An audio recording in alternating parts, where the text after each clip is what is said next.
Intinya sih takut gagal. Mungkin lo juga pernah punya pengalaman kayak gitu. Pengen banget ngelakuin sesuatu nih, entah itu bikin bisnis, kerja di tempat tertentu, merantau, atau bahkan menikah dengan orang tertentu.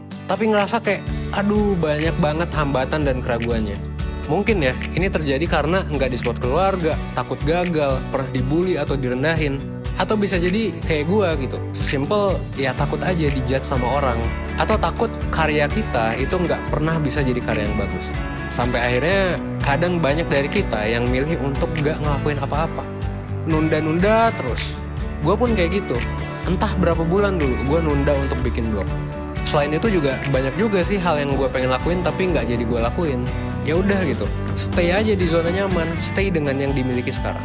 Dan ini jatuhnya jadi dilema juga. Apakah mau tetap gini-gini aja dan ya udah gitu, atau justru eksperimen hal baru meskipun resikonya bisa banget nih kita jadi gagal dan ya bikin kita jadi malu lah gitu. Nah kalau lo relate dengan perasaan kayak gitu, atau mungkin sekarang lagi ngerasa takut nih dan cemas akan potensi kegagalan kayak yang gue sebut barusan, maka sekarang lo ada di video yang tepat. Lo tonton video ini sampai habis, dan setelah ini gue bakal ngejelasin nih beberapa tips untuk mengatasi rasa takut gagal.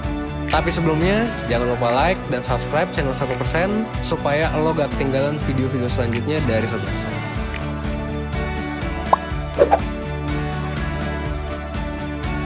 Oke, pertama-tama, untuk memahami apa yang menyebabkan kita takut terhadap kegagalan, kita semua perlu paham dulu nih, makna dan persepsi kegagalan buat kita sendiri itu kayak gimana. Tiap orang punya persepsi terhadap kegagalan yang berbeda-beda.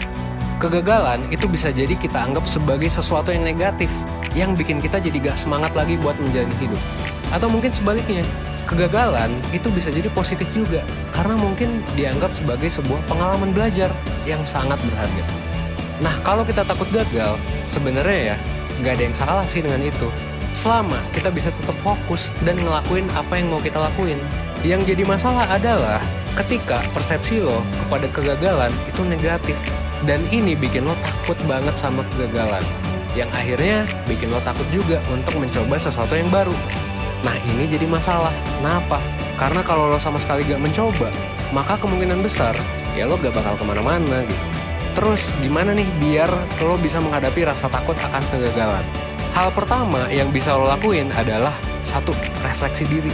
Coba lo analisis nih, lo refleksi. Apa sih kelebihan dan kekurangan lo yang kira-kira ngebuat lo barangkali bisa gagal nih dalam mencapai goals lo, atau bisa membuat lo berhasil. Kalau lo udah refleksi diri, biasanya akan ketemu nih beberapa tantangan atau hambatan dalam diri lo. Kalau lo udah tahu semua hambatan yang kira-kira bakal lo alami, maka lo bisa tuh ngelakuin sesuatu untuk mengurangi resiko akan kegagalan itu. Cari tahu aja skill-skill apa sih yang kira-kira perlu lo tingkatin.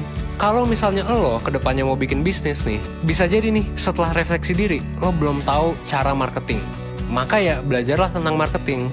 Kalau misalnya lo kedepannya mau bikin channel YouTube kayak 1% gitu misalnya, dan lo pengen tahu gimana caranya biar orang gampang nyari video lo, ya udah lo tinggal belajar tentang search engine. Ini juga sama kayak yang sering gue lakukan sehari-hari. Sebagai seorang yang ya bisa dibilang sebagai YouTuber gitu. Dulu pas baru mulai juga gue belum ngerti-ngerti banget nih tentang si platform YouTube ini. Tapi setelah refleksi diri, gue akhirnya sadar juga bahwa oh iya, gue harus belajar nih tentang search engine. Gue harus bisa menganalisis trending topik. Lalu setelah itu gimana caranya bikin keyword research dan banyak hal lain. Yang penting sih ya apapun kekurangan lo tetap mau belajar. Alias lo punya growth mindset. Jadinya apapun nanti kekurangan lo, tantangan lo gitu, hambatan lo tetap termotivasi untuk mengembangkan diri. Jadi gak serta-merta lo melihat berbagai kekurangan atau hambatan ini sebagai hal yang bisa menghalangi lo untuk mulai. Baik lagi ya, kalau lo lihat channel 1%, lo juga bisa ngeliat tuh bahwa di awal-awal, wah video-video kita tuh audionya jelek, video animasinya monoton, terus intonasi gue juga mungkin gak sebagus sekarang, dan skripnya juga kadang kualitasnya gak terjaga gitu. Dan banyak lagi kekurangan-kekurangan lainnya. Lo bisa coba aja untuk lihat tuh video-video yang paling bawah dari 1%. Untuk nyampe ke 500.000 subscribers, itu tentu butuh pembelajaran dan kegagalan yang sangat amat banyak. Yang paling penting sih ingat aja untuk terus belajar. Jangan anggap kekurangan knowledge lo itu sebagai sesuatu hambatan. Dan yang paling penting jangan takut buat nyoba. Gak apa-apa kok gagal di awal-awal gitu. Yang penting lo evaluasi diri dan belajar terus. inget growth mindset. Oke? Itu yang pertama. Yang kedua, lo bisa buat perencanaan yang baik. Untuk membuat perencanaan yang baik, lo bisa menguraikan dulu tuh goals lo secara mendetail. Biasanya, kalau abis konsultasi nih di sesi mentoring, gue sih bakalan selalu ngasih worksheet yang isinya adalah template buat bikin action plan. Nah, salah satunya, ini gue kasih bocoran nih, adalah template untuk ngatur tujuan jangka panjang lo.